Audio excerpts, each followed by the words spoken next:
fucking bitch.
You ain't eating it. I don't care what you like. Don't forget to dive in white rice. Take it from over.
Shut up!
Why are you touching him? I don't want to touch his tail walking back over there. Over like that. Don't tell me how to do shit. Don't kick my dog. That's not a real kick. If I was really kicking, you would have heard of that. You need to act like you got some fucking common sense. You said boo when he booed. No, I used to be able to do that. His ass will bother motherfucking line now. He's always got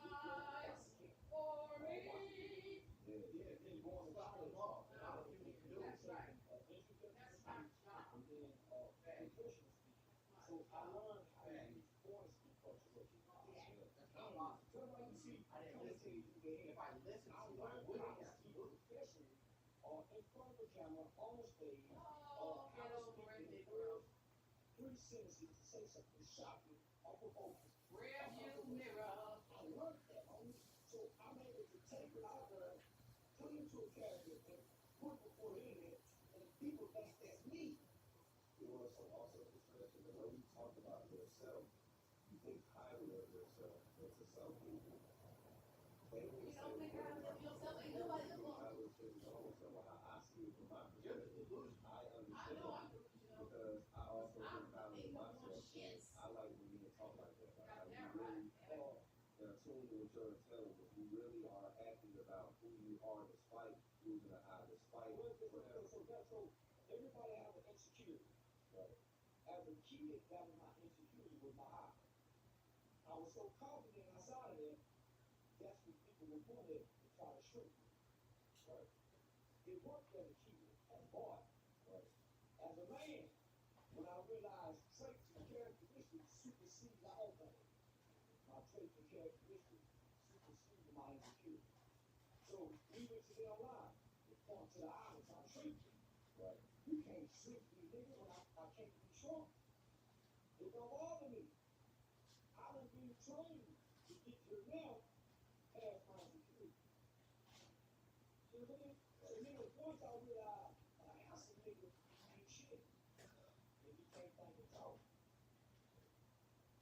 I learned the conversation rules the nation, not a handsome face or a big dick. Not even money. That's why people with money can be scammed out of it. And do we got any of them, So I learned any of them, pecans with sugar on them? No, we don't. We do? Yeah. Having a quarter pack of that is not happening. If we only got a quarter left, we need some more. We can't do nothing with that. And you should have knew better than that. When I saw last time I saw the bag was looking flat in the fish. That's not no good. What's the name? Well, you got them damn cinnamon rolls now. Well, I can't do nothing with that shit because you ain't got a smoke that. You know you wrong. that. So as I studied history, nigga, the niggas who ruled the world were handsome, big, muscular niggas. The greatest world leaders were little small men like me. Niggas who ran gangs were little small niggas like me. Niggas who ran them were little bitty niggas. I had no choice to read because I couldn't go outside to play. Once I learned about self-esteem, and how important self-esteem was to success, I focused on building self-esteem before I focused on getting money. 100%. That's me. I had to love myself. So that was the secret. And people will see it as arrogant. People will see it. They don't realize. I'm arrogant, I'm egotistical, I'm narcissistic. See, the narcissist is not bad. Right. It's only bad because a woman hurt Did you them. really not get that step down? A No, did narcissist it? is Why not, bro? Because it was air on. Why was there air on it in the house? So, they probably got it from off the deck. That's not. Did you put it by the side door? Yeah. Where else I want to put it? In the middle of the place? No, I never did that before. Well, shit, but it needed to be clean. That shit was stank anyway. That shit nasty as hell.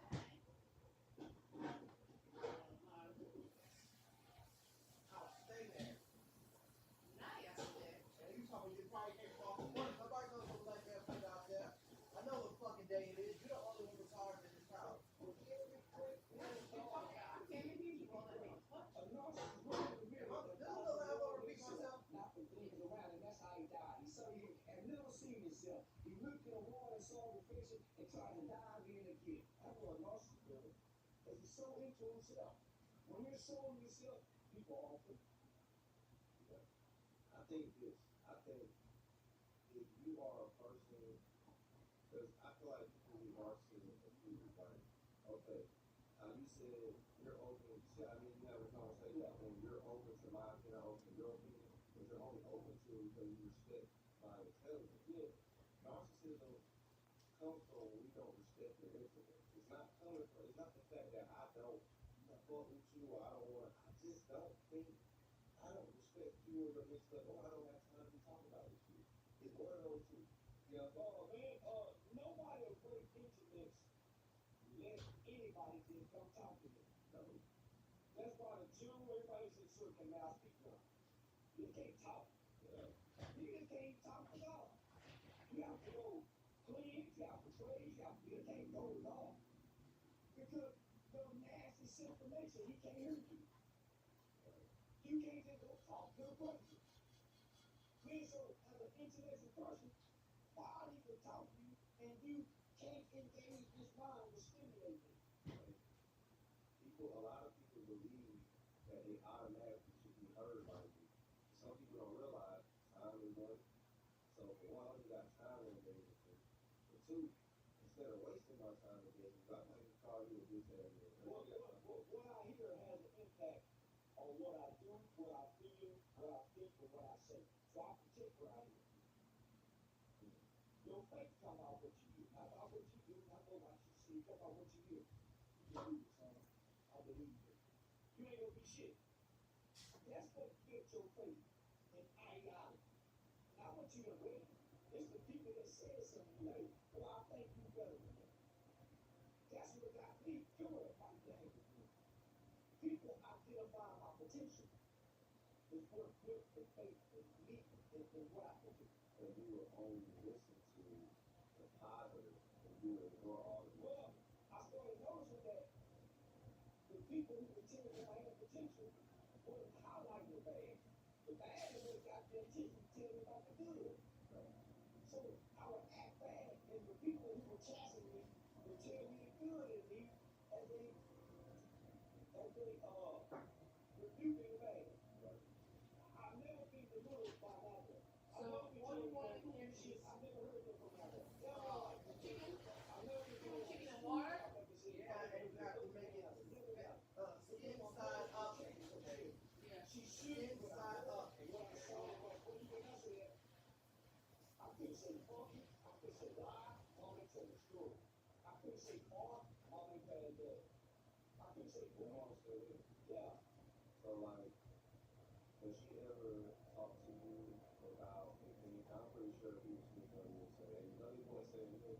Like what is her what type of conversation has she had with you about the things you say? When people tell my mom about what I said, because my mom not on the internet.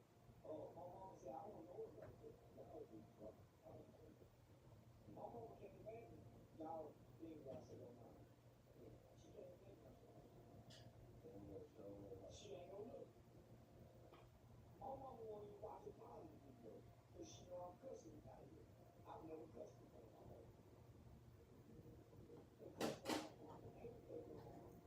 Here, I can get on my mama back porch smoking cigarettes. If I heard her put it, I'm gonna hear her put it. My mama, I ain't never put a cigarette in my mouth. I don't want that my mama said. My mama never walked in on me and said stuff. Little brother, yeah. Okay,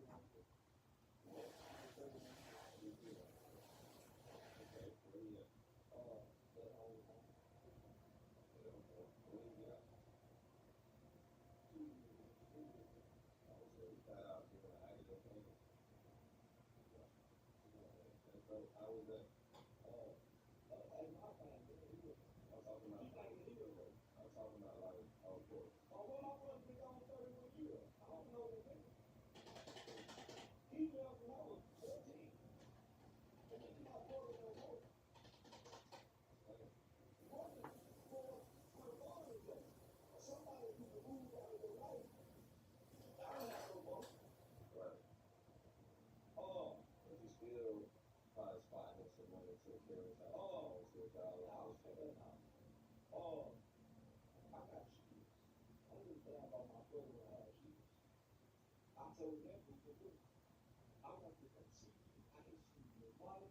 I ain't like you no other. You're my child. I got kids now. Before I had kids, yeah, brother. All to you. But when I had kids, I break away. Brother, mama, everybody. I see my brother kids. You hear me? Grown ass man. Mama gonna take good care of you. She gonna ride or die for you. brother. I hate them to understand that, and I stopped going to those schools. So what you got to go do to still put me, I don't want to do it, man. I don't love you that much. I don't do it. I think it's people, I go through that too, because I have 6, 7 brothers I lost count. So a lot of people, they'll come up to me and be like, you know, my brother, they'll be like, man, my friend said you should be giving me this. Or my friend said, we'll give you 7,000 for the talk. Like, okay, no for the talk. Oh, you can't put it me. Yeah. Oh, you can't put it me. You can't use your love as a weapon for my child, like you Well, said. that's simple. Yeah, we grow close. But our best friend really become our brother. Yeah. Now, we won't go against our brother for our best friend, but we'll fall out with our siblings for our best friend. I fall out my brothers all the time. That's what I'm talking about. That's what I'm talking about. So nigga, yeah, we're relatives, you my brother. But nigga, the bond define our relationship, not our relationship, not our family status. I love my brother, yeah, grew up in the same household. But nigga, I got a homeboy, nigga, that I do way more for him than I do my brother. They don't like that shit. But it's really, it's about understanding. And then they'll say like, well, I'm your brother, but you got a yes man around you. I'm like, no, we're going now. We understand. Listen, whatever you say my nigga is, me and my nigga together, we play whatever role we got to play to get the desired outcome. So he got to play yes man, he the yes man. Whatever role I got to play, my nigga ain't ashamed about playing yes man. Whatever role we got to play when we get up there, that's the role we play. That's why you ain't on the team. So some niggas will probably say that. Have you ever heard it before? Like, you got yes men around you. Yeah. Because they want to be around you and challenge you. So I don't have a bunch of niggas around me. So all the niggas that's been around me, we've been together since You want the cream or whatever in your rice too? I'm sorry for that. So they'll see what Put salt on like you're sprinkling it on your plate. Don't do what? Don't put salt on the rice like you're sprinkling it on your plate. That's not you good. don't know what they claim. You got to stop doing that bullshit. Cause I don't sprinkle it on my plate. Oh shit. I do not. Well, what the heck?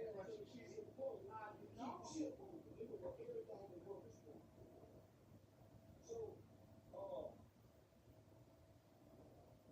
you can't worry about what they feel. You know what they say. Show me your results. And then I think what you say now. Show me the results of what you're doing. I show you the results of what I'm doing. Why should I listen to you when we look at the results? Because that's what matters. Not your opinion, not what you think. Look at the results of your life, look at the results of my life. Why should I listen to you? So I'm not telling anybody got anything about anything about what I do. It's working for me. Why would I fix where should I go? So anybody who got something to say, I get them away and keep working on where should I go. So nigga, I would put out this win and everything. So what will end up happening, the people who have something to say and feel some kind of way, is still from envy and jealousy. Yeah. Sure. That end up causing resentment. Yeah. Then hate. With other feelings that you go through a process before you get to hate and anger. Jealousy, envy, and resentment. Then you got anxiety and hate for all of it. But I don't listen to nobody because I'm trying to hurt God. You show love to niggas even though you know they ain't sometimes. I show love to everybody. I act like I don't see that. I act like I don't know it. I act like, yeah, you come here, nigga. I know it's there. I feel I see it. I act like that. I do want to ask you this too, because you're not the only person I've heard speaking on the Dr. Umar situation. I heard Anderson Keys was saying like he's been trying to get an interview with Umar avoids him, but he'll go interview with somebody who's intellectually inferior to him. He wants to interview with them. And you said he got an interview with you, and I'm like, man, that's so mature. But at the same, even though I was able to interview Umar, you know, things like that. But how do you feel about the school and all that? That's Take the school dollar. I don't respect no man that wake up and beg and have to ask somebody to help them with a vision or a desire or a dream that they have to help other people. If you want to help us and you need help, help yourself. Go get your finances together. Go get your business together. Go get your money together. And then you go get the money for school. Everybody else need to do it. You go gather your investment. All it takes is board directors. Why is the school founder and creator out trying to seek the funds? Everybody knows in business, in the corporate, in 501c3, in the 501c4 world, that if the founder or director is soliciting the funds, somebody hustles. Because that's the job of your board of directors. That's why you have a board. There's supposed to be a working board member. I'm a prestigious guy in this city, this community. I sit on the board of this school. I went to my network of people to run the first. I said, why would anybody give you anything if the people you know? Hey, why is all this stuff going on in here? So I didn't sit there watching because I would talk about the old nigga pops, homie. He said the strongest man in the land is the man who wake up and ain't got to ask nobody for a motherfucking thing. A job, a ride, sugar, or nothing. That's the strongest man in the land. The most powerful man in the land is the man that's buying the land. And that's the sugar. And the nigga that owns the town. The businessman. So nigga, I go over a American nigga turn me out. You know, I ain't done bad things in life. So when I was in the community, I was taught by a Jewish attorney. How to be self-sustainable.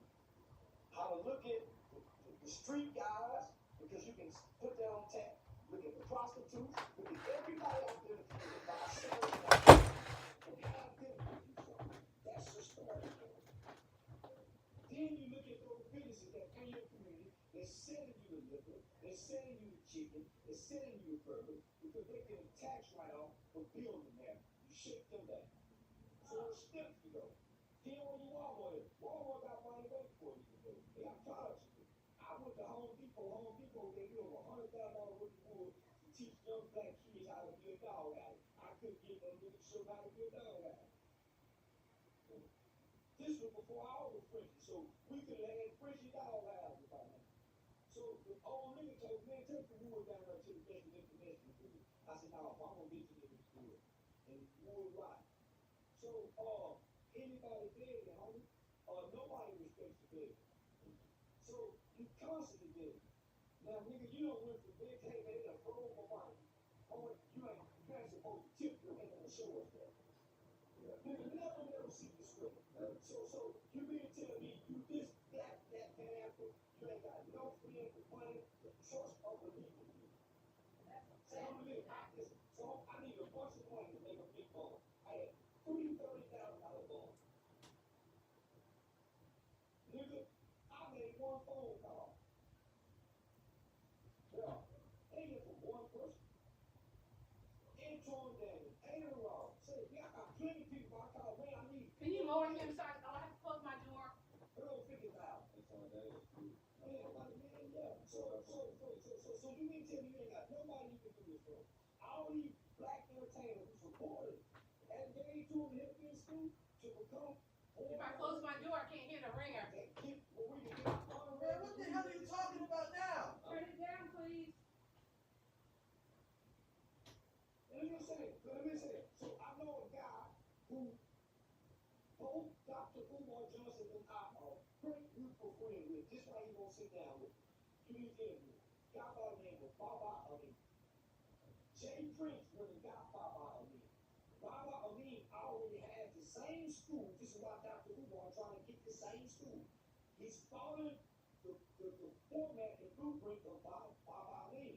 Baba Amin created a school in the projects. Take all the worst kids in every school district program, and they would take them, and when he threw it, they go to college, they one couldn't be done with all of them. Uhu Academy, UHURU, Pan Africanism School. went from the project to a small little hut outside of a church.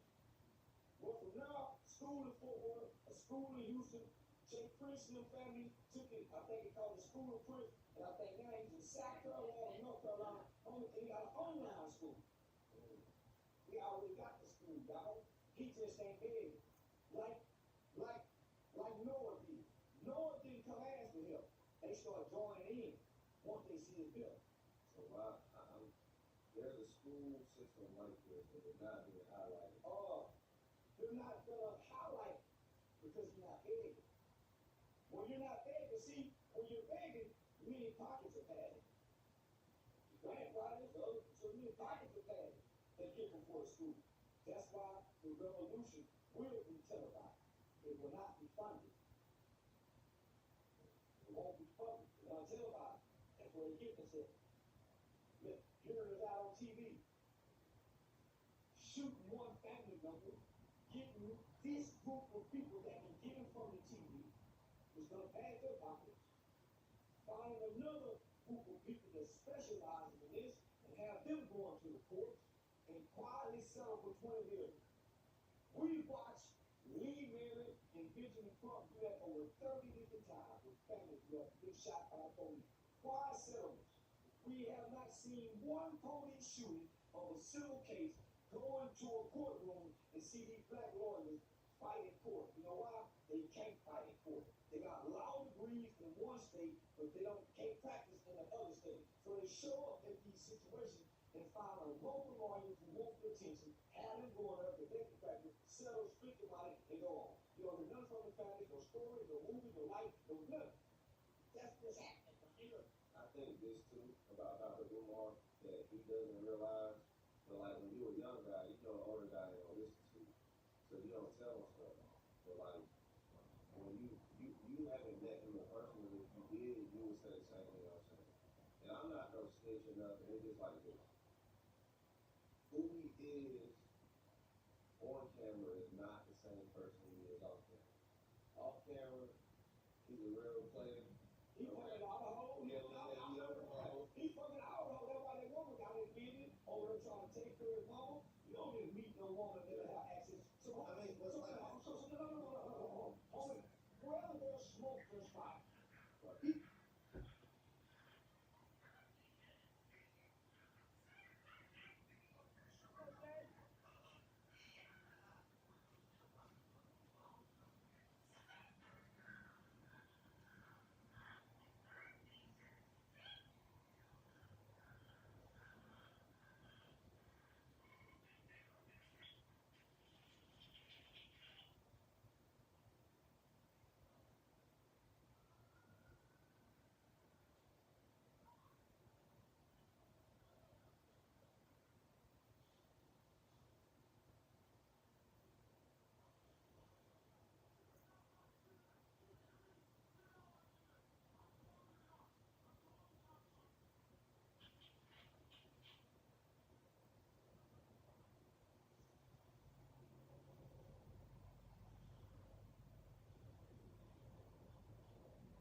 that TV down.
And I tell your African booty scratching now to turn that shit down.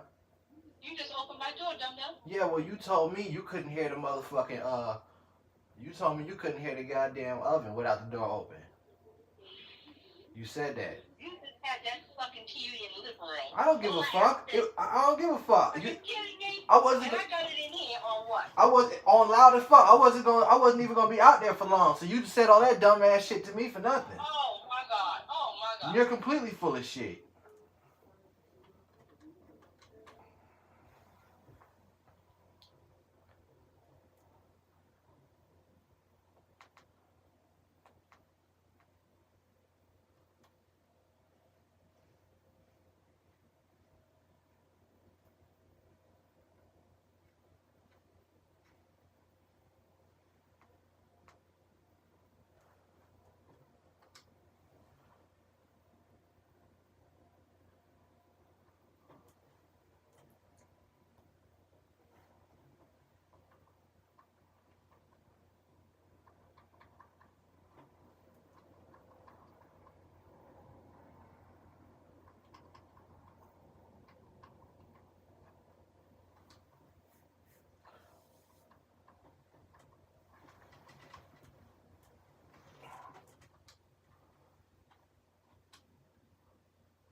I'm not mad at the women. I'm not like, mad at nobody. No. This is what I'm saying. I'm just explaining what you were saying. Yeah. If I'm a player out camera, I'm gonna let you know I'm a player on camera. I don't want the people to look at me like Dr. King because that's what they're using to assassinate the image of Dr. and character of Dr. King. I feel like any man who is in a position of power is what you doing there is not my business, but it's not just that. He's a nigga off camera. But listen, You know what I'm saying? listen, what you do in bed is their business. When you're in front of them, when you come before this camera, what you do in bed is their business. Now get out the camera. So you think people should disclose where they are? No. You shouldn't disclose. You shouldn't talk about it, nor should you give anybody else a reason to talk about it. There are many men and women who do this that's on camera. It never make it to the camera. The people that do it with never get this brought on and blurt it out. So you saying because he's talking about the black family, but he's not? The queen this, the queen that. How you go up the queens and you playing, player? Because the greatest thing you can do for a black woman is to love and marry her, according to what he say. Right. That's what he say. Why he ain't married one? Player. I think the thing that turned me off was the daughter situation. I couldn't. How you gonna talk black queen and your queen, daughter? Homie, I'm a hero to my baby, to my son, my mother, my grandmother, my community. Homie, as long as disrespectful as I've been online to everybody, y'all had realized nobody that's personally know me or came to a camera and said anything? No fan, no school member, nigga, no nothing. But let me ask you this. So it's like,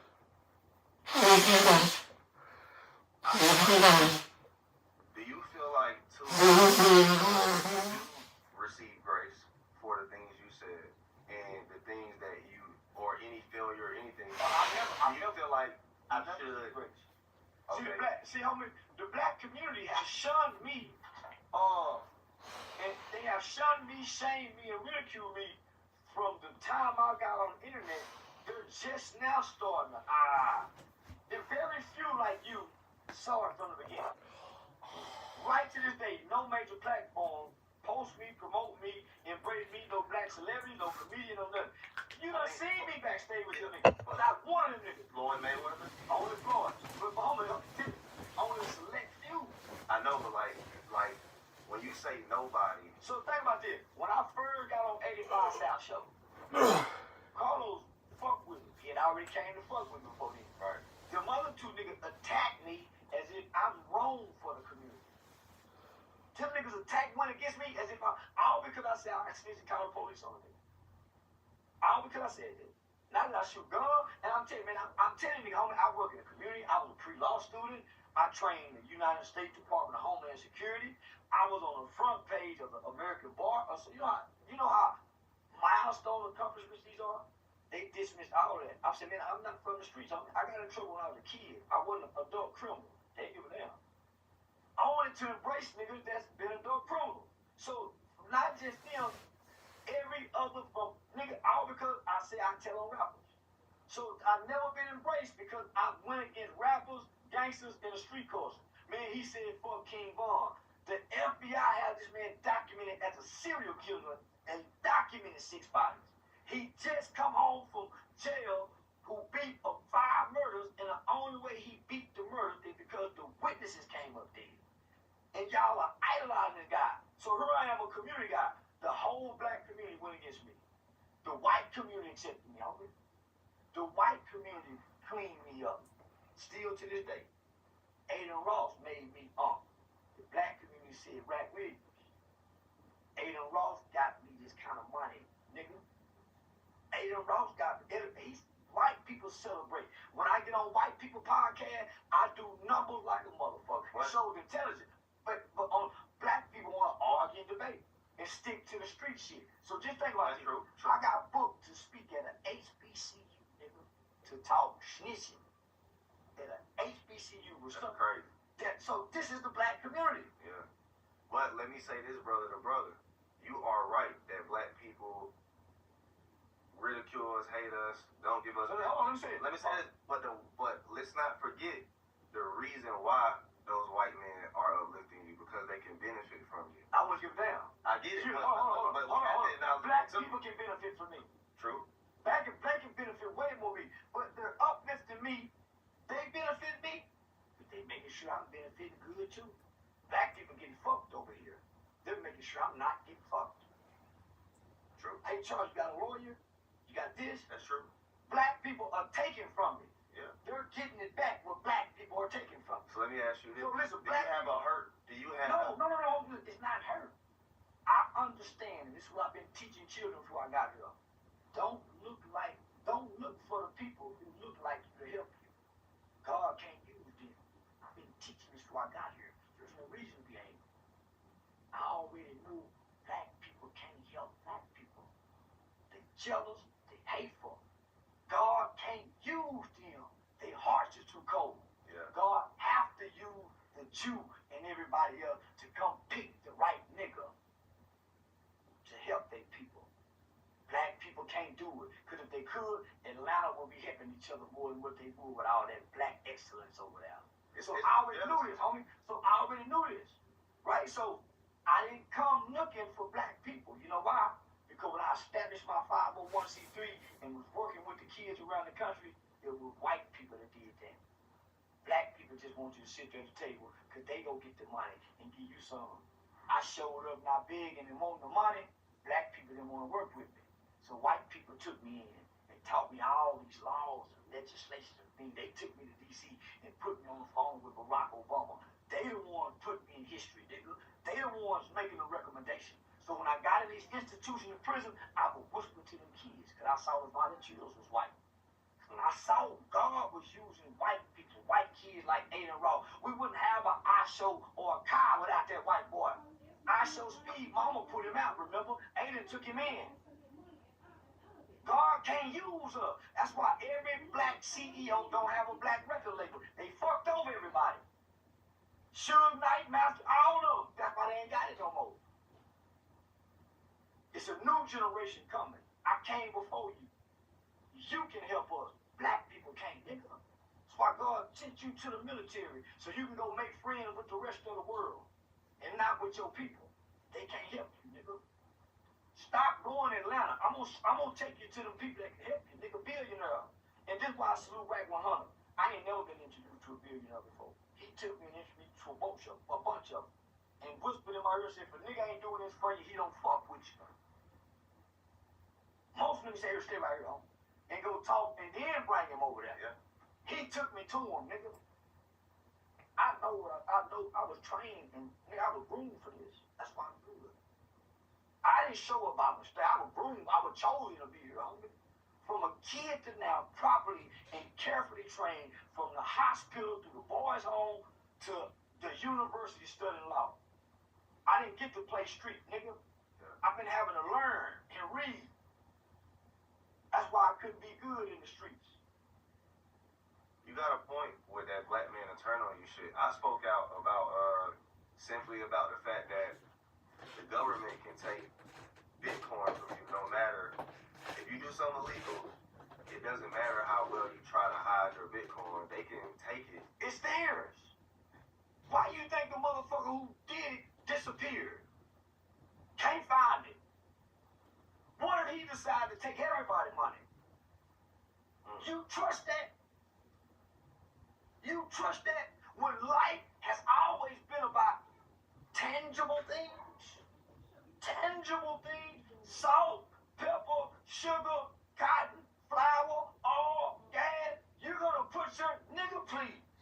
When Russia got one button and China got two, nigga, that can put us in the dark. You're gonna rely on that. I'd much rather have this. It's a jewel from the earth. So They ain't tricking me with this new shit, homie. We're being tricked to go back in time for real rulership, kings and dick, homie. So if you think the world is at war, you're a fool. This is one world government. They've been warning us about the new world order. It came, it's here. Now, one world government has formed. Well, I tried to explain to a bunch of black men that, well, for one, because what they're trying to tell black people, and I know this sounds fucking crazy when I'm about to tell you, and let me finish this point. They're trying to tell black people that Bitcoin is our freedom. And you see Sean Cotton is doing it too. And what I'm trying to tell them is, all right, Sean Cotton and this dude, I ain't gonna say his name, he a clown. So Clown and Sean Cotton, right? I got respect for Sean Cotton. Yeah. So what I'm trying to tell them is, dog, we got millions, and all of us have made 8 figures. So it's easy for us to go put 100,000, get one of these, right? But at the end of the day, black people got a long way to go. We still need plumbers, carpenters, electricians, app developers, farmers, pipelines for jobs, tutors for our young boys, more Stop the Violence programs. We got so much shit to work on before we are free as black people. You telling them this is the freedom. And what I'm telling them is we have to diversify our assets, because if this shit does not work, because you don't know. So listen, so before I buy Bitcoin, at least the stock market has something to back it. Yes. It has something tangible to back it. Bitcoin had nothing to back it. There's nothing to back it. And one man controls it. Not many men, one man. So you think this one man's life can't be I'll tell you what they're going to say to rebuttal everything you're saying. They're going to say Bitcoin is owned by nobody. Satoshi is, we don't know. They don't really care what it is they like to ride away. How you know they don't get? How you know they didn't give it to Shoki? They gave us Mark Zuckerberg. Right. Homie, nigga, they got people they've been grooming. They might kidnap They gave us Trump. Come on, homie. So, homie, man, no. But like, what I'm trying to say. So let me say this. Yeah. The best thing we can do is invest in a tangible resource, people, or system. Yes. Or system. Yes. The stock market is a system. That ain't going nowhere. They gonna protect that system. Yeah. Cause too many white hands is in it. They done fed generations. This the stock market is the slave money. Yeah. That's the money they done made off the backs of the slave. That's all they did. That's why the corporations and everything employment is on the stock market. Because that's where they slaves went. But I say all that to say many black men started to hate me, turn on me, call me dumb and this and that, all these names, because I was trying to say, hey, we got a bigger mission. But like you said, they don't do community work. None of these guys do. They don't give back shit. They don't do anything. They just type online and go back to their cage. So they don't understand from my perspective of what we really need. They only see it from a rich man's, I made it, I'm the outlier, this is what saved me. Even though they made their money off the backs of the stock market. All of them, all the Bitcoin advocates, they either made it off the internet or the stock market. They didn't make it off Bitcoin. They were already a millionaire investing in Bitcoin to increase their millions. So let me look at your camera and tell you why they're advocating this. And the Arabs might kill me for this. The Arabs are paying these niggas. They came to me. Nigga, I done had the Dubai motherfucker come to me. Nigga, they've been coming for me for years, nigga. Offering me bags of money to come promote Bitcoin to us. The people that created Bitcoin is gonna rob America. Homie, these are outside people coming to take advantage of capitalism, but cripple America. Homie, we're gonna be the third world country where everybody get to come to America and treat us like we go and treat third world citizens in their country. They already doing it now. We're going to their stores. They're already here. So niggas better get out. Niggas better unplug out the matrix. And what's the matrix? The digital shit. Content creation is television. But niggas trying to invest in that digital shit. The white folks that already came out and told you, which you're gonna forget. The next wave of billionaires is electricians and plumbers. So why the fuck you trying to learn digital shit when China just came out the other day and said, hey man, we 10 years ahead of America. China got it in for America's ass. They're gonna cripple us with technology. So that's not gonna be our stronghold.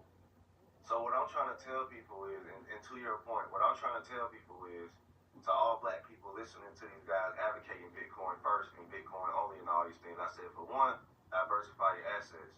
And number two, you need to be focused on cash flow and getting yourself some money. So if you go get a loan from the bank, don't go get no fucking Bitcoin. Open yourself up a business, invest, learn a trade, learn a skill, get yourself some cash flow so that you can invest into these assets. And do not over leverage. Like I told people, I tell people I'm 40% stocks. I am 20%. I do have some money in Bitcoin, but I can afford. I put like $2 million in it. So far, I'm up an M in it. You get what I'm saying? So cool. I got $3 million so in fucking Bitcoin, but at the end of the day, I got $4 million in stock. I got a lot of money in stock. I got 8 figures in stocks, 8 figures in real estate. I'm very diversified. Then I got a high yield savings. So I make, I put $4 million in that. So I got about a little bit close to 30 million in assets. And what I'm trying to tell people. So that's been a formula from every billionaire, millionaire, where you have to diversify. How can you amend a formula that's always worked that haven't lost? No. So, nigga, you don't know what Bitcoin to do. So you gonna invest in this. You gonna put your money. They telling black people to put everything they got. So nigga, I was told, nigga, when you get your money at the first of the month, you supposed to make your money work for it and turn it even before you pay your bills. So while you putting your money over here, it's not turning. It's going up, down, up, down. How you making your money turn? While you doing that, every other country coming in here and they having something to sell every day. Cash flow, whether it's a nickel, a penny, every goddamn day. We most black business, y'all. I'm telling black people, get yourself some stable income. A lot of you're not trying to. You should be working towards $10,000 a month before your ass ever try to step into some big. If you ain't making over 10 grand a month, you should be investing all your money first into getting some cash flow like that. Cause that's where it starts. So that's how I look at things, homie. So, I lost all my social media money. I had to figure out a way how to make some more money. I created a website, then monetized another social media platform. Then that's my social media platform. Then I started a podcast channel that'll create something on its own. Then I started creating an atmosphere in a space where I get paid revenue to be interviewed. Every month, minimally, I make $10,000 for it. Guaranteed every month, once a month. On top of the other ones I do. So I created a method where, based on what you asked me, I'm gonna give you what I think you're looking for to give you something. Can I ask you this? Yeah. What's the most money you ever made in a month? 200,000. You mind sharing how you did it? I started. So.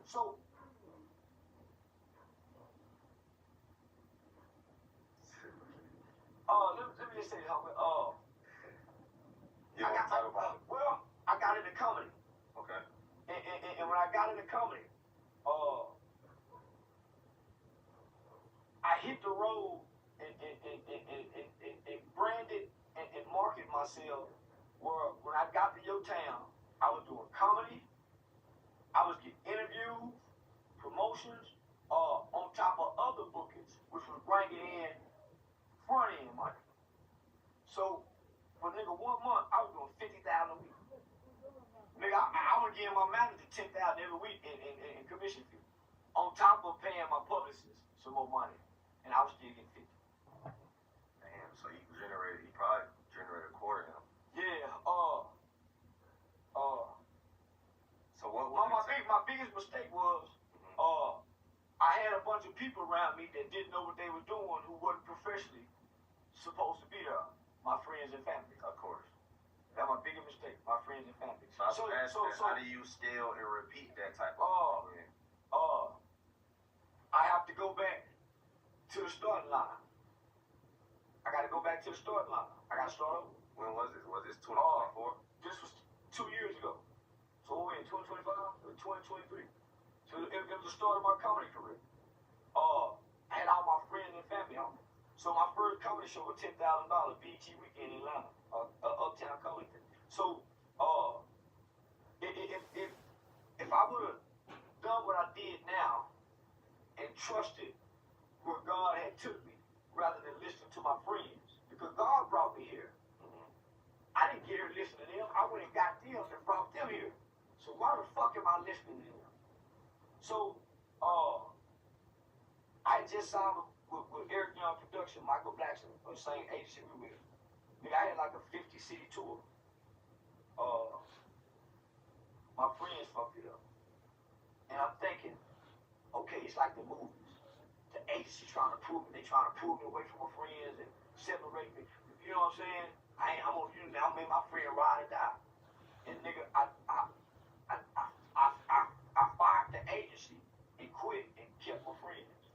just don't get on them white men that butt. You know how that shit go. And this ain't no white man. This a black man.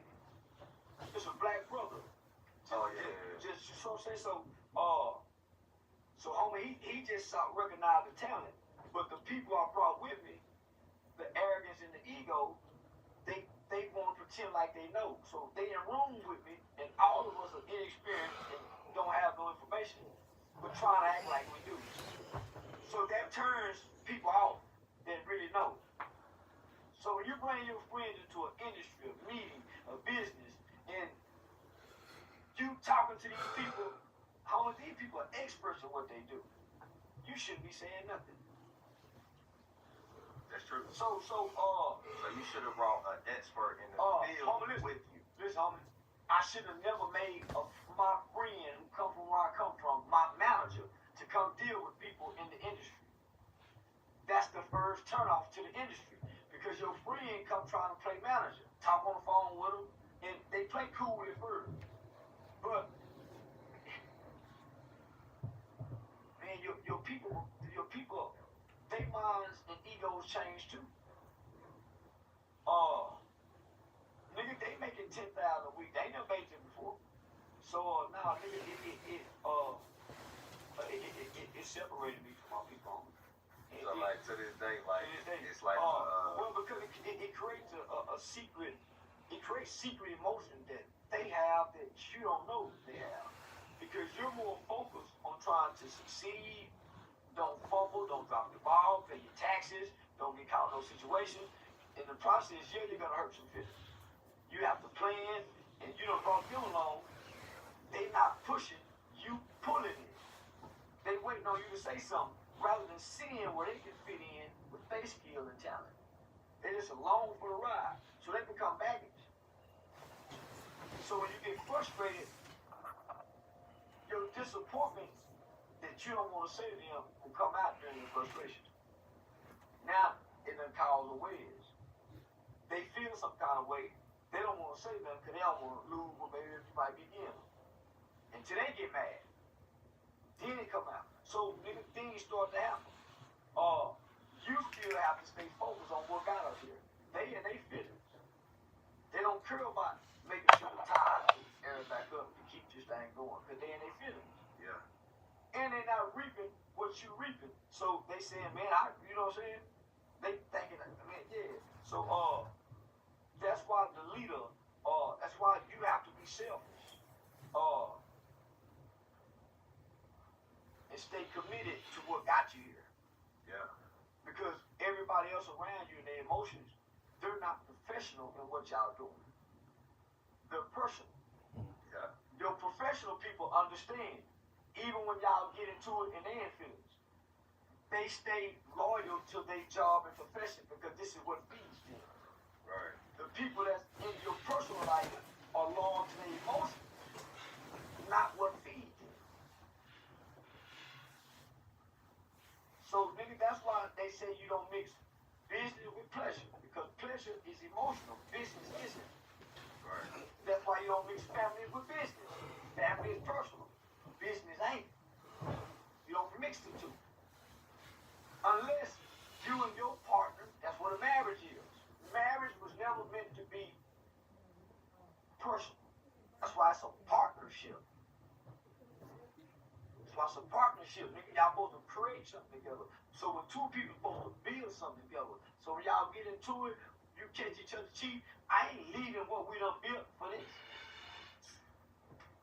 Well, y'all ain't built nothing together. That's what I was trying to tell nigga. I was like, listen, if you want to stick with your girl, build something with nigga. Your ass ain't going nowhere. Man, she ain't either. So that's why millionaires, that's why they niggas. So yeah, I feel like this, I'm hurt. But what I done built is way more than what I feel. Shit, what? You feel me? So it's like, should I know that being a nigga like that? I done built multiple figures with my woman. So at the end of the day, but we can talk all day about. Yeah, nigga, we done talked. Me and you can do this. We done stood in front of the corner on the store and did this here, nigga. So put it on camera and capture it. This is the part of my brain, homie, that nobody gets to tap into. And nigga, I can do this till in the morning time. Because this is enjoyable for me. But nigga, this nigga make me mad when nigga, because I'm about game, nigga. game applies means I do hate to see that, and then they be grown ass men, 40-year-old niggas talking to you, trying to create drama. I done seen you walk out of interviews, cause nigga wanna just, and then they think, because of your size, you're gonna be intimidated by them. And you like, nigga, I don't give a hell. So listen, so I learned watching Dick Gregory. So if I see you a bullshit nigga, I'm gonna bring the theatrics. I might walk out, kick over the table, do all kinds of shit. Because now I'm playing for the viral moments. I know by me doing it, the next person wanna book me. So I do that. Because I know me doing it right now is gonna at least give me 2 more bookings. So you're gonna see 3 interviews I've done that in the last 3 weeks. I've done it with the White Boy Steiny, Loon, and somebody else. And then come back and sit down. So I learned how to. Oh yeah, you did it with Loon. Yeah, so I learned how to. If you don't want my intelligence, to give you ignorance and then walk back to intelligence. But once I get ignorant, now you want to talk. Oh, come on, let's be a man. Well, if let's be a man, then when you ask me something, let me explain. Then you say something. Don't let me talk and then cut me off and switch me out. Because now we're just going back and forth with it. But if you talk, I mean, you've been doing, I listen. Yeah. And I say something, we're having dialogue and conversation. That's refreshing. But if I say something, as soon as I say something you don't agree, you say something, we're debating. I don't debate, niggas. Hoes do. That's what I said. I don't sit debate. there and argue with them. Hoes Niggas debate, nigga. niggas like, shit, we need a motherfucking debate. I'm like, Nah, debate with debate. people. Shit, now if you pay me to debate, we'll debate like a motherfucker. Yeah, you gotta let me know it's a debate first off. Like, that nigga don't realize the game. Like, No, nigga.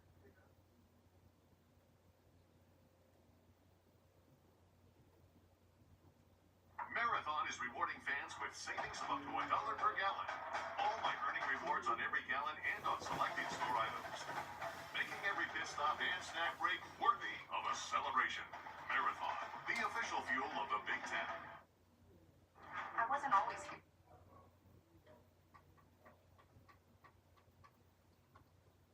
Her life could be in danger because of the rhetoric. Her life is in danger? Who's that? Marjorie Taylor Greene, she said. Marjorie Trader Green. I don't think her life is in danger. Frankly, I don't think anybody cares about her. Hi, everyone. I've always represented the common American man and woman as a member of the House of Representatives, which is why I've always been despised in Washington, D.C. and just never fit in. Americans are used by the political industrial complex of both political parties, election cycle after election cycle, in order to elect whichever side can convince Americans to hate the other side more. And the results are always the same. No matter which way the political pendulum swings, Republican or Democrat, nothing ever gets better for the common American man or woman. The debt goes higher, corporate and global interests remain Washington's sweethearts, American jobs continue to be replaced, whether it's by illegal labor or legal labor by visas or just shipped overseas. Small businesses continue to be swallowed by big corporations. Americans' hard-earned tax dollars always fund foreign wars, foreign aid, and foreign interests, and the spending power of the dollar continues to decline. The average American family can no longer survive on a single breadwinner's income, as both parents have to work in order to simply survive. And today, many in my children's generation feel hopeless for their future and don't think they will ever realize the American dream. And that breaks my heart. I ran for Congress in 2020 and have fought every single day believing that Make America Great Again meant America first. I have one of the most conservative voting records in Congress, defending the First Amendment, Second Amendment, unborn babies because I believe God creates life at conception and I love to fight for the little guy. Strong, safe borders, I have fought hard for that. I fought against COVID tyrannical insanity and mandated mass vaccinations, and I've never voted to fund foreign wars with your hard-earned tax dollars. However, with almost 1 year into our majority, the legislature has been mostly sidelined. We endured an 8-week shutdown, wrongly, resulting in the House not working for the entire time, and we are entering campaign season, which means all courage leaves and only safe campaign re-election mode is turned on in the House of Representatives. During the longest shutdown in our nation's history, I raged against my own speaker and my own party for refusing to proactively work diligently to pass a plan to save Americans' health protect Americans from outrageous, overpriced, and unaffordable health insurance policies. The House should have been in session working every day to fix this disaster, but instead America was force-fed disgusting political drama once again from both sides of the aisle on television every single day. My bills, which reflect many of President Trump's executive orders, like calling for a new census counting Americans only to draw new districts, making English the official language of the U.S., making it a felony to medically trans a minor, and other bills like eliminating capital gains taxes on the sale of your primary home and eliminating H-1B visas, just sit. They all sit collecting dust. That's how it is for most members of Congress bills. The Speaker never brings them to the floor for a vote. Many common Americans are no longer easily convinced by paid political propaganda spokespersons and consultants on TV and paid shills on social media obediently serving with cult-like conviction to force others to swallow the political party talking points. Because they know how much credit card debt they have, they know how much their bills have gone up over the past 5 years. They actually do their own grocery shopping and no food costs too much. Their rent has increasingly gone up and up. They have been outbid by corporate asset managers too many times when they put in an offer to buy a house. They have been laid off after being forced to train their visa holding replacement. The college degree they were told to earn only left them in debt with no big six-figure salary. They see more homeless people than ever on their own community streets. They can't afford health insurance or practically any insurance, and they just aren't stupid. These are the people I represent and love, because that is who all of my family and friends are, common Americans. I've been blessed to represent the 14th District of Georgia for 5 years. The district is filled with some of the most wonderful, kind-hearted, God-fearing, patriotic, hardworking people you will ever meet. Good, regular, common Americans. I've worked hard to bring taxpayer dollars back home to help district needs. I impeached Biden's Secretary of Homeland after watching my constituents die as he facilitated dangerous open border invasion into America. And I led the effort to defund hard-left politically biased NPR and PBS and the corrupt USAID, and I did that as chair of the DOJ subcommittee. I have fought harder than almost any other elected Republican to elect Donald Trump and Republicans to power. I traveled the country for years. I spent millions of my own money. I missed precious time with my family that I can never get back. And I showed up in places like outside the New York courthouse in Collect Pond Park against a raging leftist mob as Trump faced Democrat lawfare.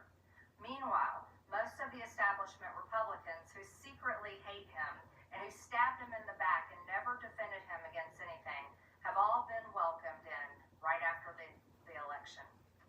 And I will never forget the day I had to leave my mother's side as my father had brain surgery to remove cancerous tumors in order to fly to Washington, D.C.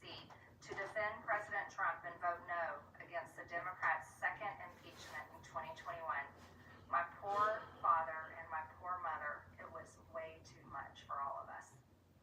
Through it all, I never changed or went back on my campaign promises and only disagreed in a few areas, like my stance against H-1Bs replacing American jobs, AI state moratoriums, debt for life 50-year mortgage scams, standing strongly against all involvement in foreign wars, and demanding the release of the Epstein files. Other than that, my voting record has been solidly with my party and the president. Loyalty should be a two-way street, and we should be able to vote our conscience and represent our district's interests because our job title is literally representative. America first should mean America first and only Americans first, with no other foreign country ever being attached to America first in our halls of government. Standing up for American women who were raped at 14 years old, trafficked and used by rich, powerful men should not result in me being called a traitor and threatened by the President of the United States, whom I fought for. However, while yes, hurtful, my heart remains filled with joy, my life is filled with happiness, and my true convictions remain unchanged, because my self-worth is not defined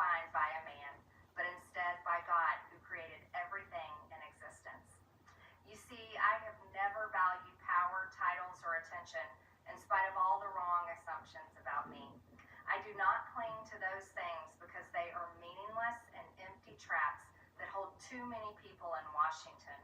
I believe in term limits and do not think Congress should be a lifelong career or an assisted living facility. My only goal and desire has ever been to hold the Republican Party accountable for the promises it makes to the American people and put America first. And I have fought against Democrats' damaging policies like the Green New Deal, wide open, deadly, unsafe border policies, and the trans agenda on children and against women. With that has brought years of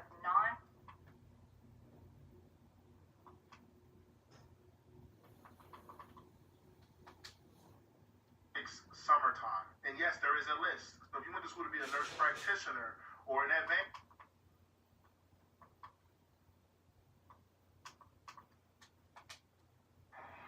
guys. Uh-oh. Here's white, huh? Okay, message received. I'm gonna back up.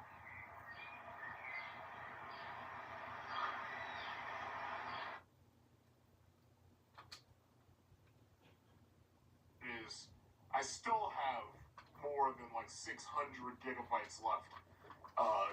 When I erase everything that I've made, I'll be right back to like over a terabyte. That's a hell of a lot of storage space for a cell phone. It really is. And in fact, today I went and I got a 4 terabyte SSD drive so that I could put games on it for my new computer. And right now that brings the total to 8 terabytes. And my drives, like I can put another 2 M.2 in the M.2 SSDs in there, and I can also put another SATA drive in there. So the way I see it is, this computer, since I'm going to have this thing for about 10 years, I should be able to run. I should be able to run 20 terabytes of SSD in there, and each SSD is like $200. So as prices come down after the RAM craze is over, I'm definitely going to pump up my storage space, absolutely. Now, I know you want me to get to the story, but I like deviating a little bit so I can tell my story, because my story is more important than this bullshit. So anyway, from mail-order brides to passport bros, the international dating industry often sells traditional gender roles. Now, here's the thing.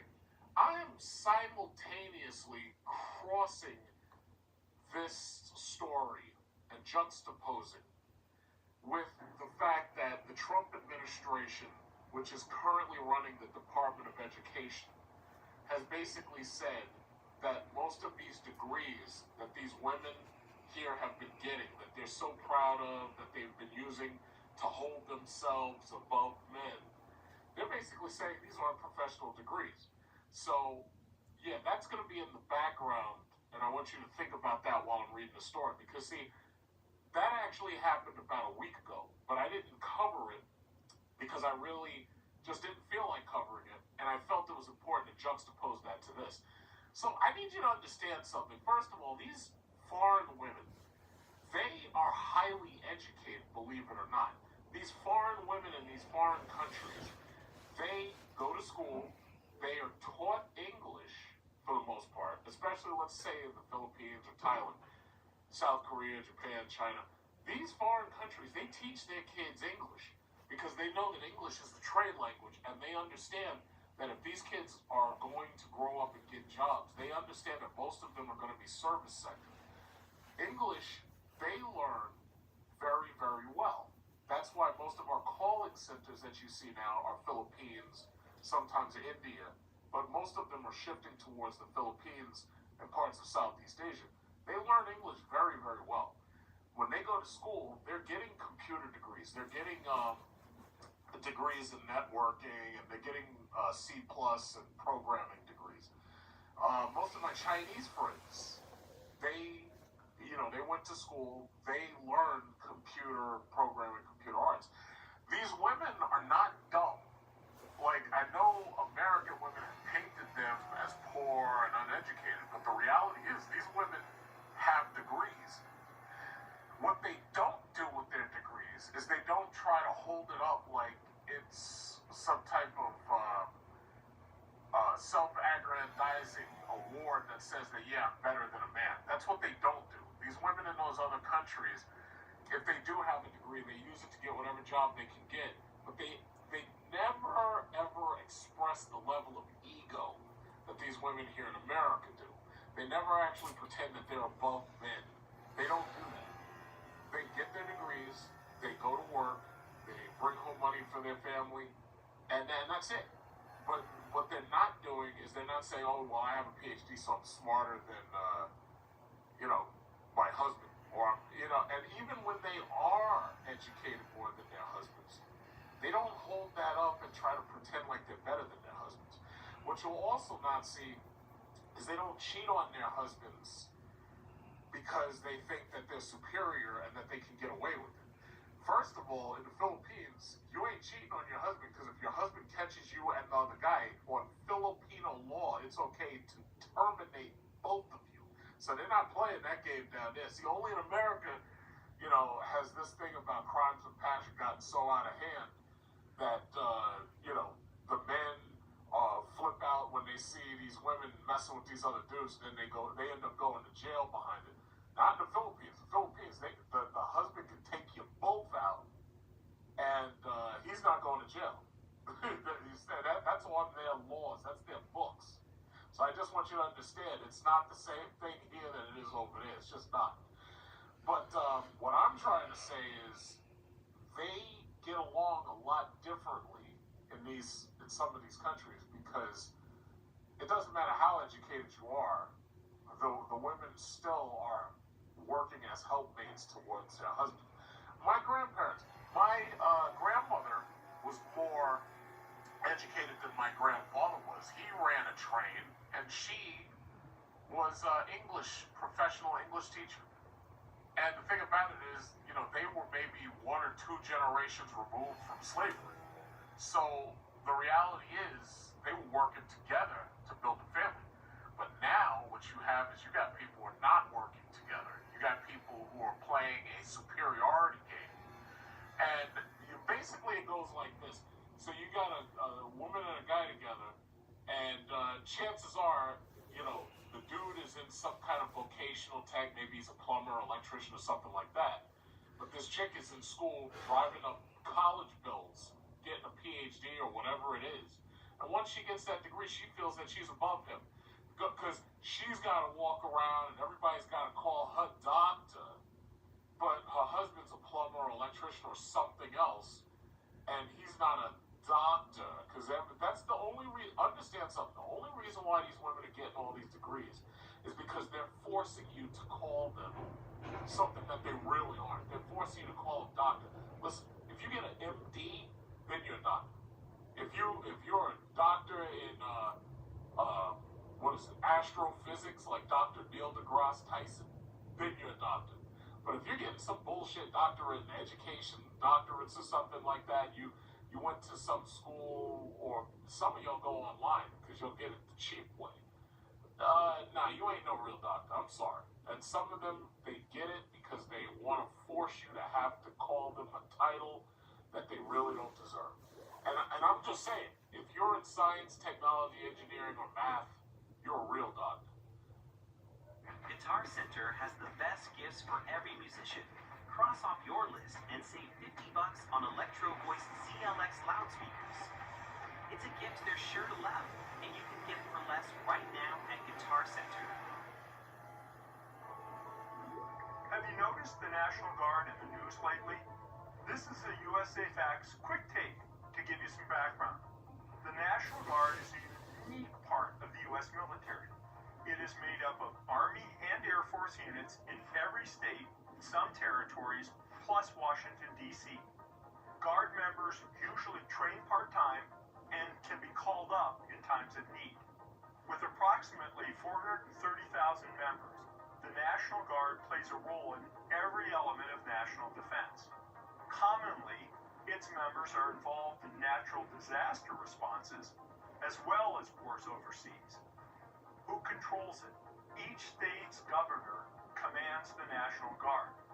The exception is Washington, D.C., which is always under the authority of the president. But under Title 10 of the U.S. Code, the president can federalize the Guard in any state or location, placing it under national command, for wars or emergencies. In August 2025, about 800 National Guard members were federalized and activated under President Trump to assist federal and local law enforcement in Washington, D.C. after declaring a crime emergency in the Capitol. They had also previously been federalized in Los Angeles, California, earlier in 2025. However, that happened without the consent of Governor Newsom, and it's still... Psychology, I'm not feeling that, because psychology is not really a science simply because you can't use the scientific method to test it. You can't test psychology so much in a lab. The human brains between people are different, so nothing that you come up with is going to stand up. It's a behavioral science, we'll call it that. But I don't really think I should have to call you doctor just because you're a head psychologist. I'm sorry, I just don't think so. You know, if you're a lawyer, you get a Juris Doctorate. Most lawyers are not referred to as doctors. They're usually not. But a jurisprudence doctorate, you know, I don't know how I feel about that one.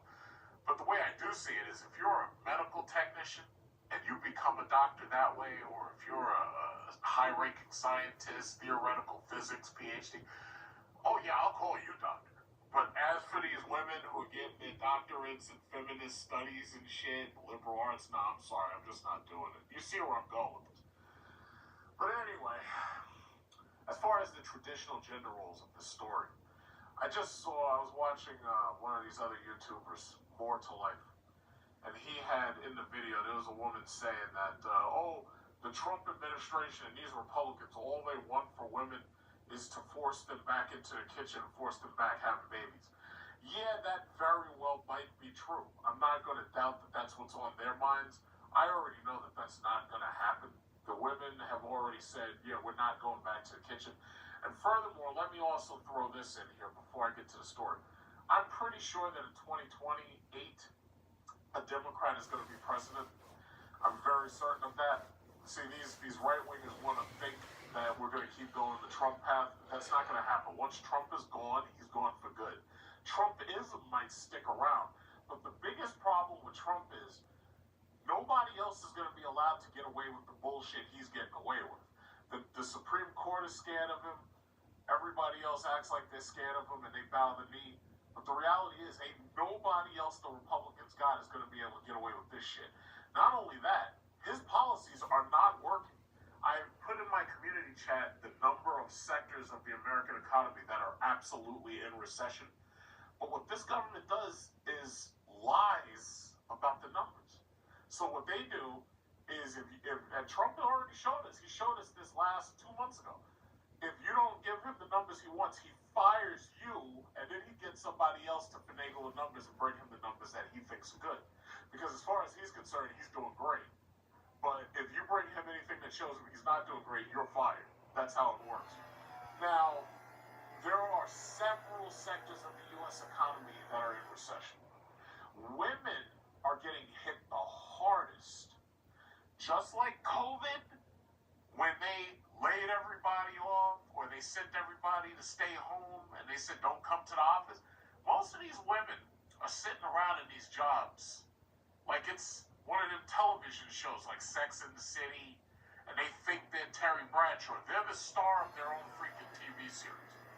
It's these easy-ass jobs where you're sitting in an office, dressing hot, and then coming in wearing high heels and shit, and you're just sitting in an office chilling.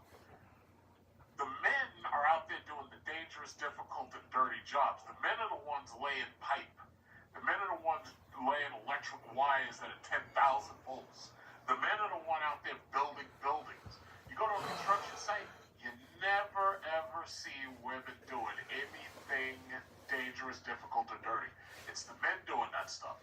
The women are just standing there holding the sign that says slow down. Excuse me, sir, slow down, slow down. Excuse me, slow down, you're moving a little too fast. That's what they're doing. The men are the ones with the jackhammers, the men are the ones with those big circular saws that are cutting through the ground. I ain't never seen a woman with one of those. You get my drift, you know what I'm saying. So when it comes to the layoffs, men are safe. Men can walk around, they can be vagrants, they can find a job. If there's demolition to be done, men can go right up to the foreman and say, hey, foreman, yeah, I want to do some work here. I want to do demolition. And if you're lucky enough to be in a state where it's not unionized, you can get right onto that job and you can get paid by Thursday. The women are there holding the sign. The men are there with their shirt off, sweating, with a shovel, and they're digging up oil and coal and shit. And you know what I'm saying. I can't make this shit up. It's true. If you can even show me a single organization where it's dominated by women who go around building buildings by hand and laying pipe and installing electricity and all that shit, I'll shut up. But the simple fact is, I know that you can't. Because I know that you can't. So it's an easy win.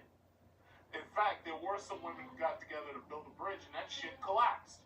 So I rest my case. So anyway, what does it say? This story was supplied by the Conversation for AP customers. The Associated Press does not guarantee the content. Good for you. The Conversation 15 years ago, when I started studying the international dating industry, few people took the subject seriously. The term mail order bride was treated as a punchline, something outdated associated with lonely men and poor women who migrated from Eastern Europe. Fast forward to today, 2025, you got these Ukrainian women coming over here, and they getting jobs in the fish, the fish processing center in Alaska, and they're quiet and silent now, but eventually you're going to start to see a lot of them, because right now, they blend right in. They look like regular white women. They blend right in, and they're moving them to parts of this country where there's shortages, the refugees anyway, because see, a lot of the Ukrainians are still over there, but the refugees from that Donbass region that Russia just took over, yeah, they're coming to places like Alaska and everything. But something outdated associated with lonely men and poor women who migrated from Eastern Europe, Asia, or other places to meet their new husbands in the United States. So when we had those wars, Vietnam, the Korean War, post-World War II Japan, mail order bride was like a derogatory term. But the reality is you can't do that anymore simply because now they have a very strict K-1 visa process. They call it the 90-day fiancé visa. So basically you spend somewhere around between $3,000 and $5,000, and you have to go to her country first. You got to meet her over there. You have to spend time with her over there. Then when you apply for the K-1 visa and you claim that you want to get married to this woman, she has to do an interview, you have to do an interview, and if you do get the visa, she gets to come over here, she stays with you for up to 90 days, and if you get married, then she gets to stay here permanently. If you don't get married, her shit gets packed up and she gets shipped right back out, and she has to go back over into her country. So there's no such thing as no mail order bride no more. In the old days, it used to be pen pals and you could meet women and everything, but now that's dead because of so many bride schemes that have come up. So that's something that women might try to make fun of men, but the reality is they can talk as much as they want. The men are going to win because the men can continue to reproduce up until they're dead, and all they got to do is have enough money to be able to support themselves and a younger wife. They're going to get younger wives. And it's just that simple. It's just that simple. What is this? But I've seen firsthand how ideas about gender intimacy and global mobility have shifted. In 2025, a man going abroad to look for love might call himself a passport bro and celebrate his lifestyle on TikTok. The new generation of young men may have rebranded international dating, but they reflect an age-old theme. Social and economic changes shape how people negotiate love and labor across borders. As I explore in my 2025 book, Economies of Gender, in a chaotic world, some men and women turn to traditional gender roles as a source of seeming stability, and that often leads them abroad. First of all, turning to traditional gender roles ensures stability. See, if you're a to earn a lot of money. Yeah, you have economic stability, but now your problem is how do you get the man that you're looking for when chances are you've priced yourself out of the market because you have so much money that any man who would be with you is going to feel like you feel that you're superior to him. So what you probably find is that some of these women, what they'll do is they'll hide their money. They don't want the man to know how much money they have, and that's probably the best strategy. So this way, they have money hidden on the side, and that money is a rainy day fund just in case something happens and the marriage fails for whatever reason. The problem is nowadays you can't hide your money because of taxes, and when you go into that CPA's office, you know, he's going to let your husband know that you're loaded. And if you file jointly, he's going to find out. He's going to say, wait a minute, this bitch got thousands of millions of dollars and shit. She didn't tell me.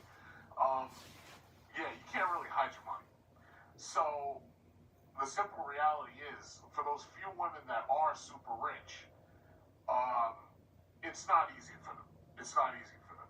So, you know, some of them try to get toy boys. They try to get younger men.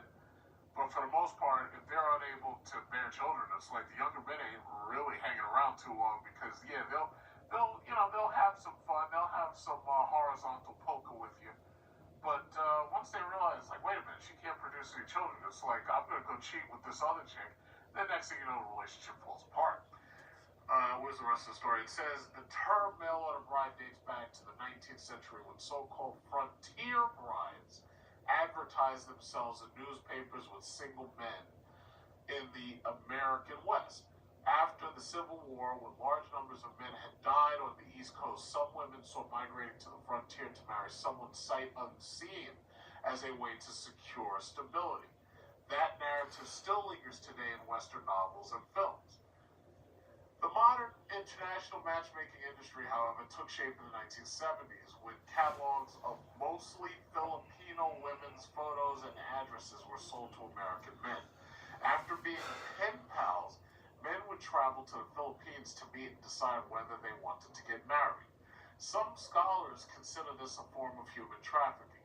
Well, guess what? You cannot apply your bullshit 2025 standards to what was going on in the 1970s. So you can stop that shit right now. I'm sick and tired of these people trying to apply modern day standards to history or historical things that happened. So you can just stop that bullshit right now. In fact, I'd love to see you go back in time and call one of them people a human trafficker, just so when they pull out their cult single action army. Yeah, I'd love to see that. I'd really love to see that. But anyway, that has been challenged by other scholarship. I honestly don't care. But these catalogs emerged as more U.S. women were entering the workforce and earning their own money. Some men sought wives abroad who they believed would embody more traditional values, prioritizing domestic work and devoting themselves to men and children. Over the next few decades, large numbers of stable, well-paying factory jobs disappeared, further challenging some men's views of themselves as breadwinners.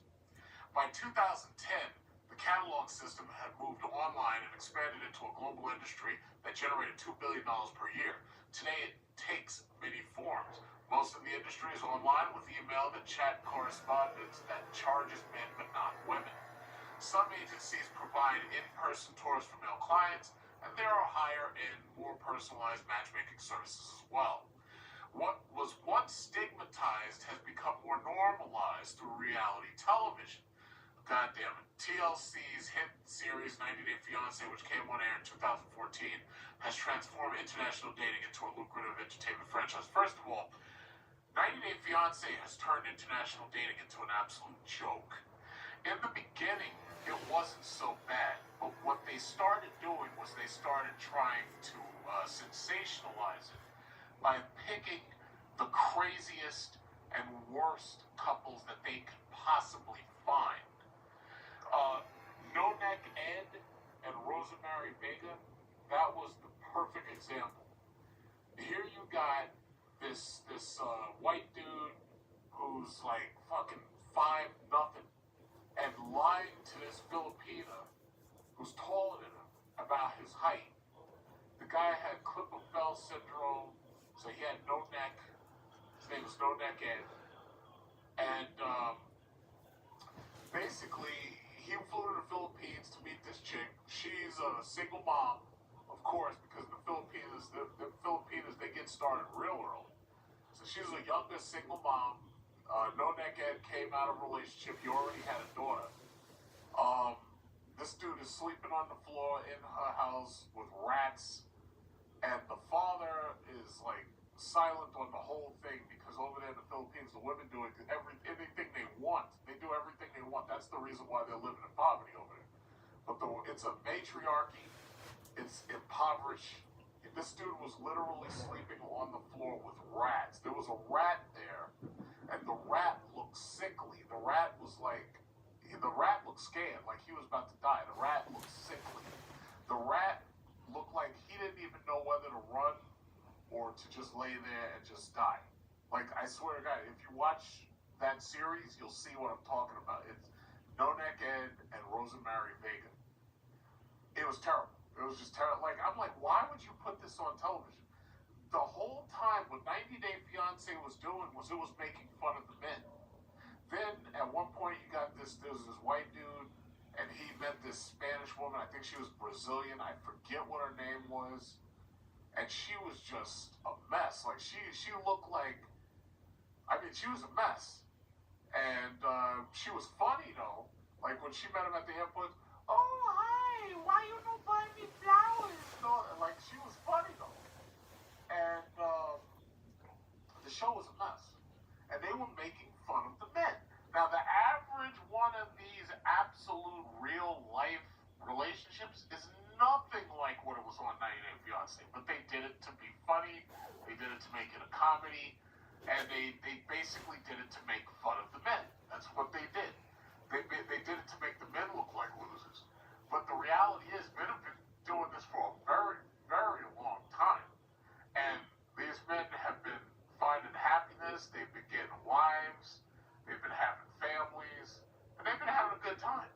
But now it's shifted into a negative because of social media. 90 Day Fiancé shows that basically try to paint the men as bad guys and predators because they're able to get wives that they can control instead of getting a wife here, one of these feminist strags who's likely to divorce you and take half your shit and send you spiraling into madness. They would rather see that than to have you go over there and find a wife who's half your age or a third your age. And it's an even, how should I say, it's an even benefit. Both people are mutually benefiting. The guy may be older, but he's getting a young wife capable of having healthy children. Meanwhile, these dudes here getting these older women who are having children in their 30s and 40s. These kids are coming out autistic, and then you've got the president trying to blame Tylenol for it. It's like, come on, dude, we know better than that. Come on, seriously? But anyway, and what's funny is, older men have been putting healthy babies into women for centuries. Meanwhile, what hasn't happened is you never had women waiting this long to have children, and now that they are, now that you're seeing all these birth defects, stillbirths, autism, you're seeing all these rates of birth problems rising.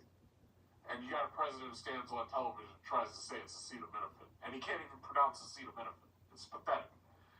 But anyway, the show and its numerous spin-off show couples navigating the K-1 visa process, which gives 90 days to marry after a partner enters the country. If the wedding is called off, the foreign fiancé or fiancée must return to their country of origin. Many of the featured couples met randomly in person.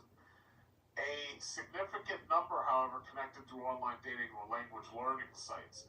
Numerous couples' storylines highlight family and friends of the American partner who question the girlfriend or boyfriend's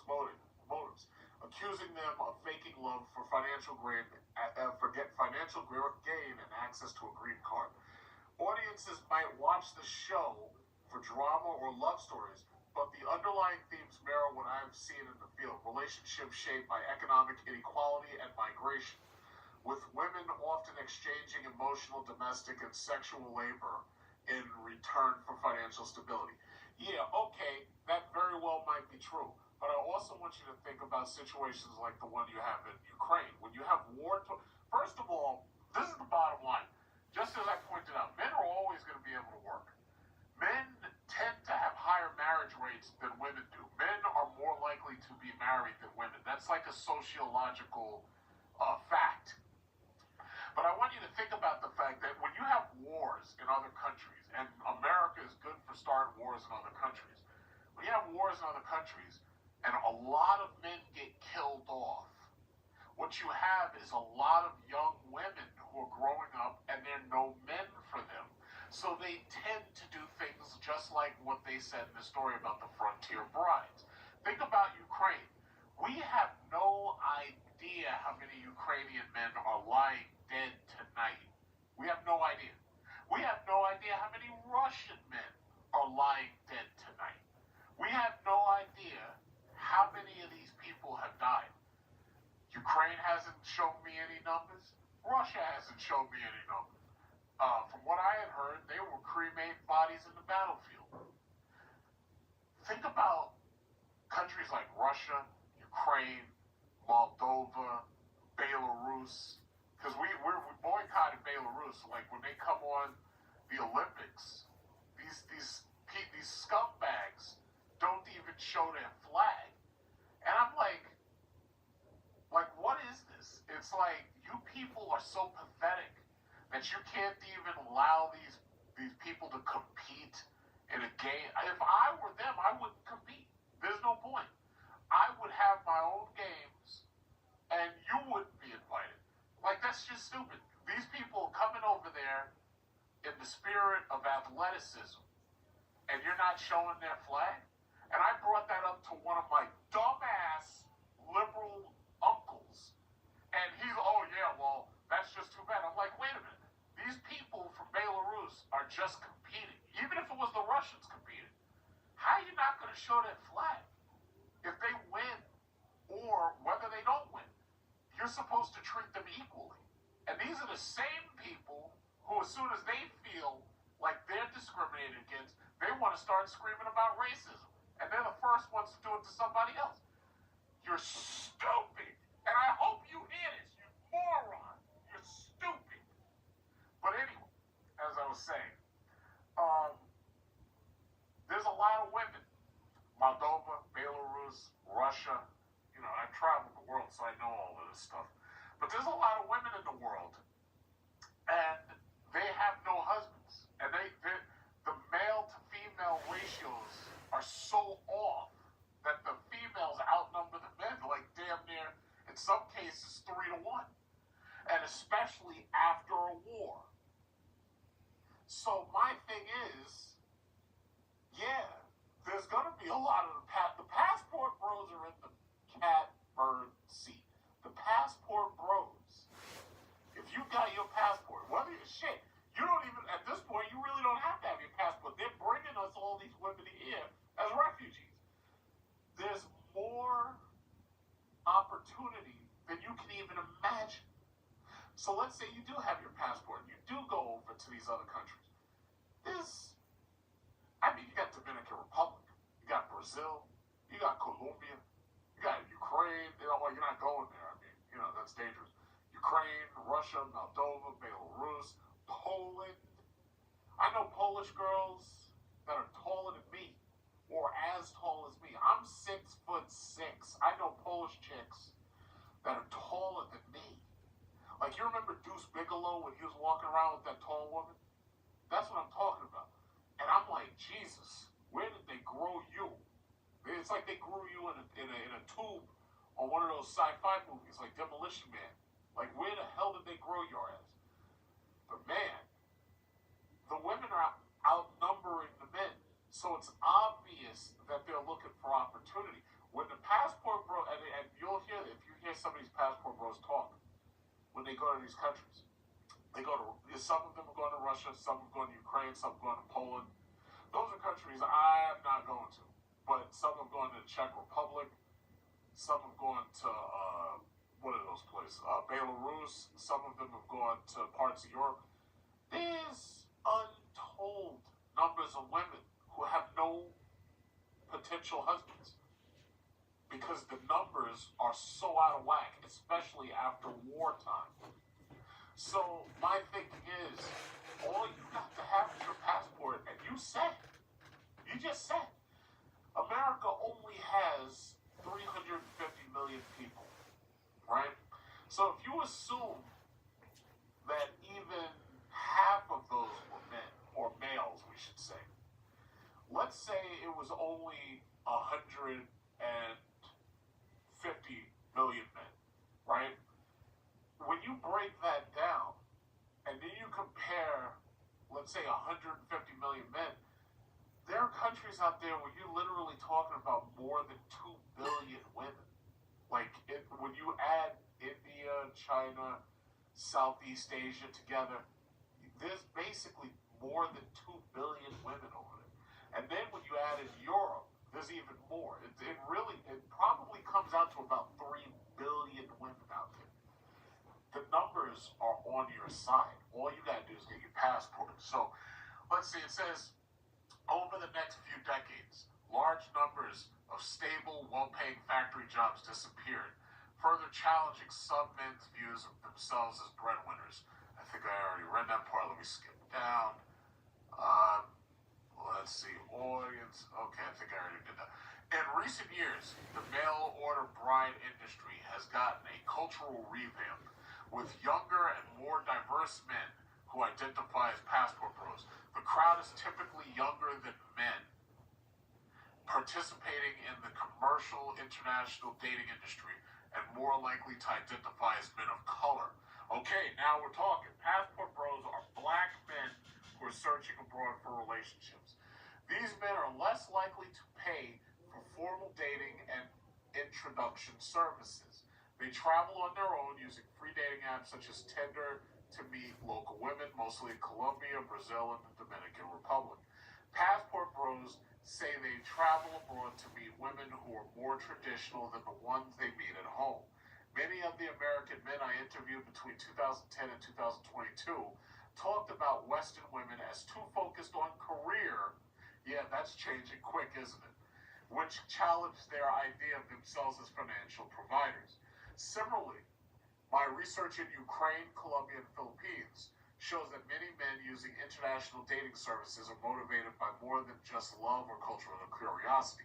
They are responding to a changing world in which women's financial independence has challenged traditional male roles.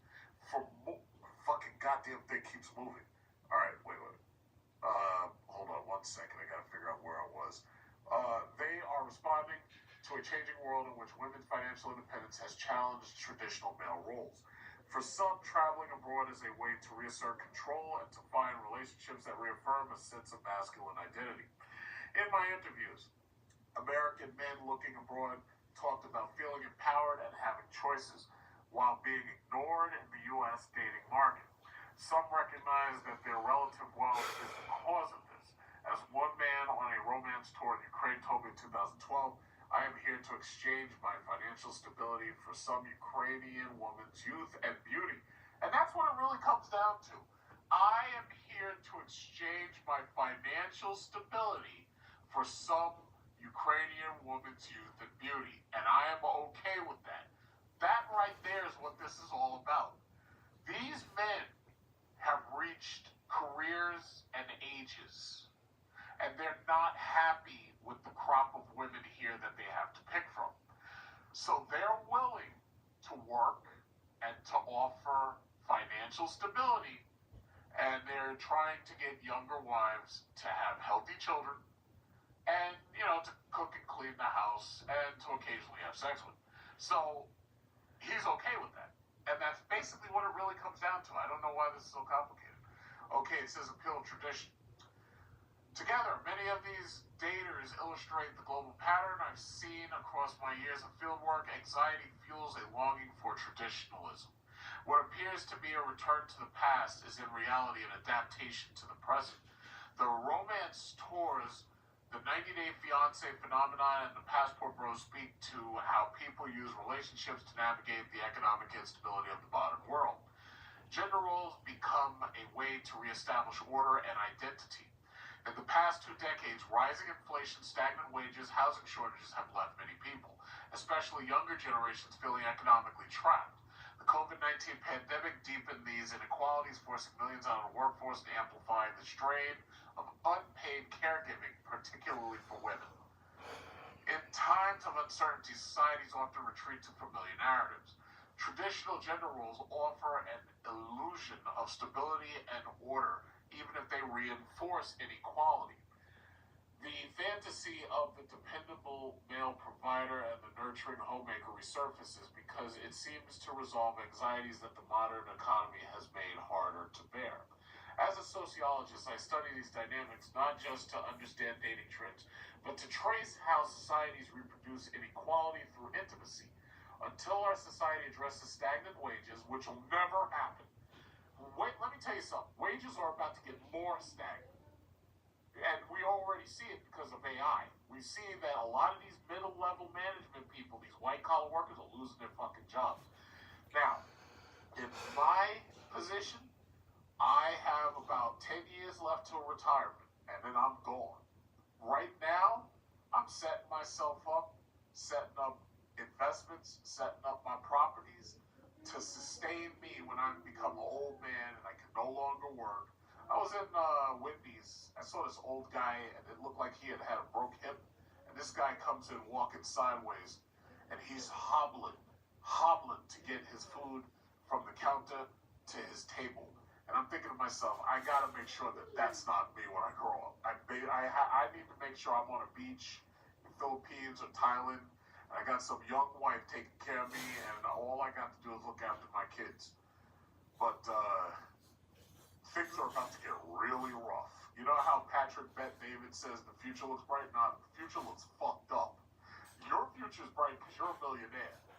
The rest of these people are screwed. So anyway, let's see, where am I?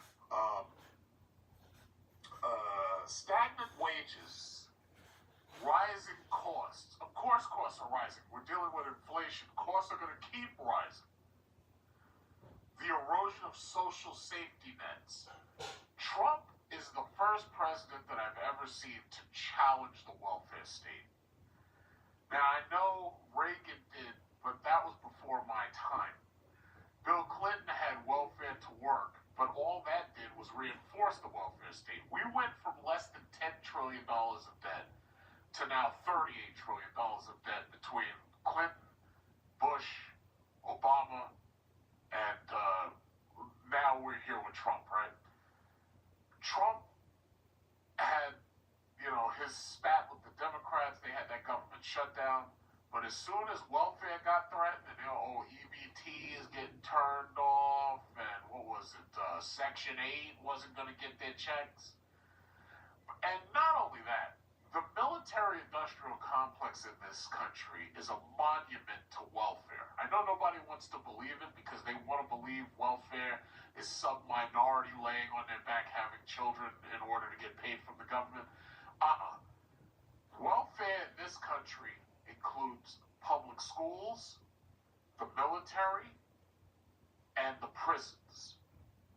Corrections offices, soldiers, teachers, police officers, all of them are part of the welfare state.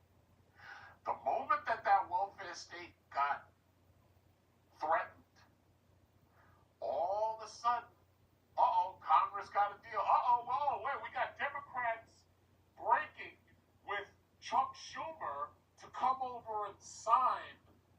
We've got 8 Democrats. We got 10 Democrats coming over to sign.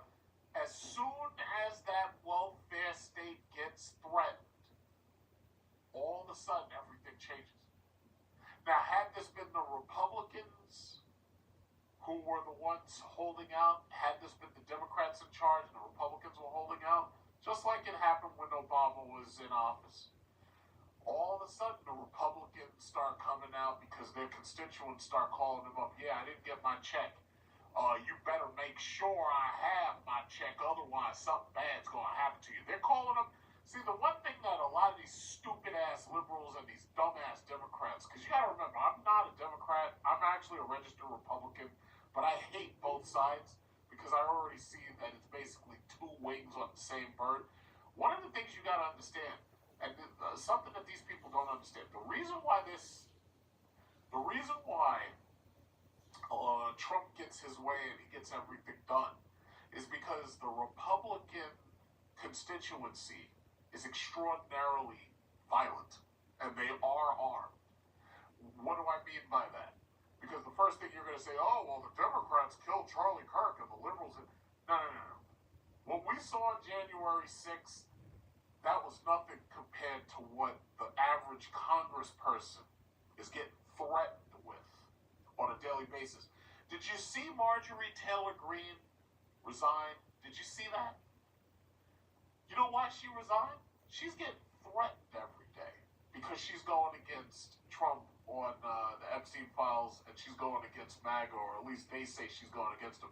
Trump labeled her, Marjorie Trader Greene in that video that I showed you. I think I still have that video, so I'll try to sew it in again. Marjorie Taylor Greene was getting threatened.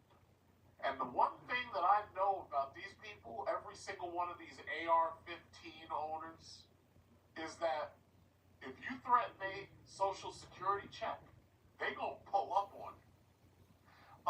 Ask, what was his name? Congressman Scalise, I believe.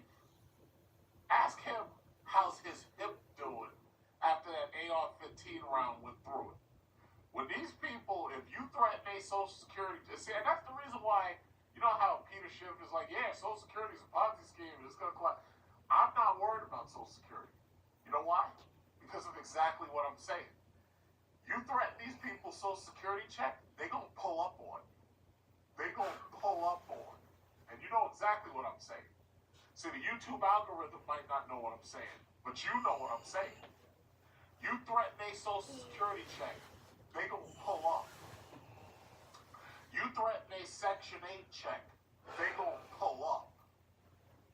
You threaten their food stamps, their EBT cards, they gonna pull up. You know what I'm saying? You make sure that my Social Security check is in my mailbox, otherwise I'm gonna have to talk with you, boy. That's what I'm talking about. They pull up.